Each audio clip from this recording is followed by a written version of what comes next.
Students, मैं हूं आंचल अरोड़ा। आज मैं आपको बताने वाली हूं फाइनेंशियल रिस्क मैनेजमेंट कोर्स के बारे में। ठीक है कि ये होता क्या है, इसकी एलिजिबिलिटी क्या है, फीस क्या है, कौन कौन सी कंपनी इनको रिक्रूट करती है, इसका स्कोप कितना वाइड है, आफ्टर इसकी सैलरी कितनी मिलती है, एवरीथिंग अबाउट FRM मैंने इस वीडियो में कवर किया है। ठीक है, चलिए स्टार्ट करते हैं। FRM देखिए होता क्या है, फाइनेंशियल रिस्क मैनेजमेंट। इसमें बेसिकली आपकी रिस्क किससे रिलेटेड पढ़ाया जाता है। ठीक है, लिक्विडिटी रिस्क हो गया, ट्रेजरी रिस्क हो गया, मार्केट रिस्क हो गया, एसेट्स से रिलेटेड रिस्क हो गया, ये सारे काइंड ऑफ रिस्क इसमें पढ़ाए जाते हैं। ठीक है, ताकि आप अगर किसी कंपनी या किसी बैंक या इंश्योरेंस कंपनी या किसी भी ऑर्गेनाइजेशन में जाएं तो उनको बता पाएं कि इस कंपनी में, इस पार्ट में ये जगह पे रिस्क है। ठीक है, 2007 एंड 8 से बैंक ने ना काफ़ी, इंश्योरेंस कंपनी ने काफ़ी क्राइसिस फेस किए। देन आफ्टर दैट उनको नीड हुई फाइनेंशियल रिस्क एडवाइजर की। ठीक है, उस साल से, तब से लेकर अब तक FRM का स्कोप धीरे धीरे बहुत बढ़ता जा रहा है। देन आने वाले ईयर्स में काफ़ी इसका स्कोप वाइड हो रहा है। ठीक है, लाइक जैसे CFA है ना, उसमें फाइनेंशियल मार्केट के बारे में बताया गया है, ऐसे FRM में फाइनेंशियल मार्केट के रिस्क के बारे में बताया गया। ठीक है,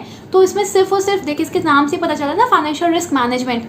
ठीक है, तो इसमें फाइनेंशियल से रिलेटेड रिस्क हो गए, और भी ट्रेजरी रिस्क हो गए, मार्केट रिस्क हो गए, तो इस सारे में डिटेल दी गई है। ठीक है, अब आते हैं बच्चों एलिजिबिलिटी के बारे में। देखिए, इसमें मेंशन तो नहीं है कहीं भी, इसमें आप 12th के बाद ही आप इसको ज्वाइन कर सकते हैं। बट 12th में अगर आप 12th करके हटते हैं तो आपको फाइनेंस के बारे में नॉलेज नहीं होती है, तो इट्स बेटर है कि आप पहले ग्रेजुएशन करिए। ठीक है, या सेकेंड ईयर या थर्ड ईयर में आ जाइए, तब इस कोर्स को स्टार्ट करिए, क्योंकि इस कोर्स को कंप्लीट करने में ज़्यादा टाइम नहीं लगता, 1 से 1.5 साल लगता है मैक्सिमम। ठीक है, तो इट्स बेटर है कि पहले आप थोड़ी मार्केट की नॉलेज लीजिए, then go for the FRM course. ठीक है, अगर आपने FRM चार्टर होल्डर बनना है तो आपको 2 इयर्स का एक्सपीरियंस चाहिए इन द रिस्क मार्केट। ठीक है, आपको इस पर्टिकुलर प्रोफाइल में, जॉब प्रोफाइल में आपको जॉब करनी चाहिए। ठीक है, 2 ईयर का वर्क एक्सपीरियंस मांगा है। ठीक है, अब आते हैं बच्चों की इसमें मतलब एग्जाम्स कैसे होते हैं। ठीक है, इसमें देखिए पार्ट 1 होता है, देन पार्ट 2 होता है। ठीक है, आप चाहें तो दोनों ही एग्जाम इकट्ठे दे सकते हैं, पार्ट 1 और पार्ट 2।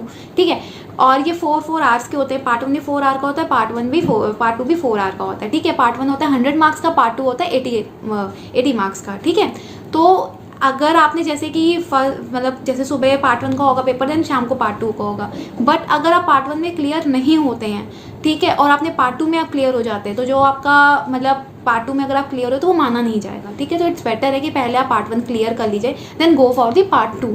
ठीक है, ज़्यादा रश ना करिएगा, से बहुत ही प्रैक्टिकली आपको चीज़ें समझाई गई हैं, तो बहुत अच्छे से इसको करिएगा। ठीक है, अब आते हैं बच्चों इसकी फ़ीस के बारे में। ठीक है, अगर आपने देखिए, इसकी 90,000 से लेकर 1.5 लाख तक की फ़ीस है। ठीक है, अगर आपने बहुत सही टाइम पे अर्ली रजिस्ट्रेशन करा दिया है तो स्टार्टिंग में आपकी 90,000 लगेगी। अगर आप स्टैंडर्ड कराया है तो 1,35,000 लगेगी। अगर आपने लेट रजिस्ट्रेशन कराया है तो 1.5 लाख लगेगी।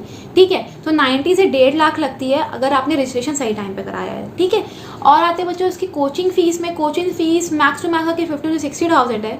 ठीक है, तो ओवरऑल अगर आप देखें तो 1.5 से 2 लाख में अगर आप लेट भी रजिस्ट्रेशन कराते हैं तो ये कोर्स आराम से कंप्लीट हो जाता है। ठीक है, अब आते हैं बच्चों आपकी जॉब प्रोफाइल क्या है। इसमें अगर आप FRM कर लेते हैं तो देखिए, आप रिस्क ऑडिट कर सकते हैं, रिस्क एनालिसिस कर सकते हैं, फाइनेंशियल मैनेजमेंट एडवाइजर बन सकते हैं फाइनेंशियल मार्केट के। ठीक है, बहुत सारा स्कोप है। ट्रेजरी मैनेजमेंट के लिए आपको रखा जा सकता है, एसेट्स मैनेजमेंट के लिए रखा जा सकता है, रिस्क एडवाइजरी के लिए आपको रखा जा सकता है। तो उसका स्कोप बहुत वाइड है। आप ये ना सोचिए कि इसका स्कोप बहुत लिमिटेड है, इसका स्कोप बहुत वाइड है। ठीक है, अब आते हैं बच्चों कौन कौन सी कंपनी इनको रिक्रूट करती हैं। ठीक है, बैंक्स काफ़ी रिक्रूट करते हैं, इंश्योरेंस कंपनी काफ़ी रिक्रूट करती है, लाइक बैंक ऑफ अमेरिका हो गया, ICB बैंक हो गया। ठीक है, और भी PwC हो गई, EY हो गई। ठीक है, KPMG हो गई, JP मॉर्गन हो गई, ये सारी कंपनीज है। बिग 4 हो गई आपकी।